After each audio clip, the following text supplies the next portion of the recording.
right, so we'll go to our third player, and I have Joe Burrow here as my third. After looking into the stats and looking at everything, I'm not too high on him. I'm really not sure about any quarterbacks here outside of like maybe Cam Newton breaking out, but I couldn't find the stats to really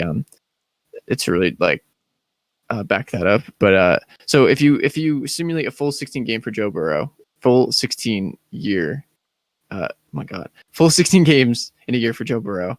He has 4,300 yards, about 21 touchdowns, 8 interceptions. And on the ground, he has 227 rushing yards, about 5 rushing TDs, and 4 fumbles.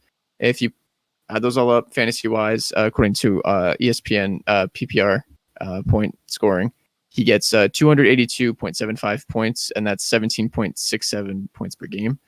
And as soon as that like came out, I was like, really? I was like, that's kind of low. So I kind of talked myself out of it, but then I thought he was a rookie. Rookies never usually do well in the touchdown department unless your name is Herbert. And they're gonna give him help in the draft. It's looking right now they're probably gonna go wide receiver, give him Jamar Chase, pair him up. That'll give him like an OP receiver core, at least in my opinion.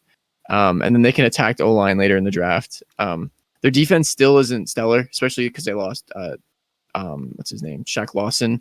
I'm pretty sure they lost a D lineman. I think they got rid of Atkins, I believe.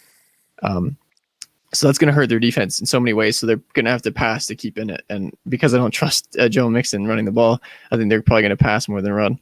But then also just looking at draft position and looking at the players that he's around, I would take him over Tannehill. I'm not confident in Tannehill this year. I think they lost too many offensive pieces.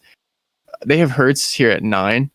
I guess that's cute, but we don't even know. And with a new coaching staff, like who knows what he's going to do. But I was between a few. I wasn't too confident in this. I had Carson Wentz, but he's injury prone. He might be more of a game manager in the Colts scheme. Again, Cam Newton, but stats I couldn't find to back it up. I have Sam Darnold, but after looking at Teddy Bridgewater stats, I wasn't too sure about it, but I can see Sam Darnold also breaking out. But what do you think? Yeah, so with Joe Burrow, I think personally, Jamar Chase, if he's that set on Jamar Chase, get Jamar Chase. Like, don't piss off your quarterback. Like Aaron Rodgers gets pissed off all the time about that shit. Like, just take the player. You'll get your second round or third round lineman or both. Just do both, to be honest. I think I'm actually more interested in the receivers, to be honest, than him for fantasy, just because of the style of how he plays. He throws like 70 times a game basically, and Boyd is getting a lot of those, like over the middle type stuff, so you can get like 10 targets a game easy. I think Burrow has. I mean, you got to look back at college. Like he set every record. It's not like this kid doesn't have upside, Because when I look at him, it's hard for me to see all the upside because of how many games he had. But he finished strong with the Browns game, and then he got injured. But that Browns game showed us that he does have that ability to really pop off and get over like 400 yards and 4 touchdowns. So I do think the upside's there. It's just, can that offense either get a receiver to help, one more receiver, or a better O-line, or both? Yeah, hopefully both. It's actually funny, in both Browns games, first one he had 300 yards, 3 touchdowns. Second one, 400 yards, 3 touchdowns, and interception. And if you look at his last 4 games in the season, not including, I'll include the Washington game, but he only played probably about half of it. He has 7 touchdowns and 1 interception. Exactly.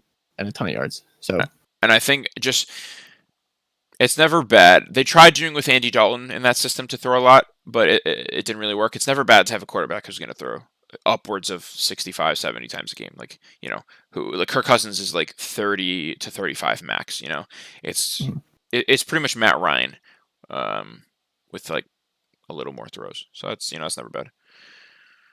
Banking on the defense to be bad, pretty much.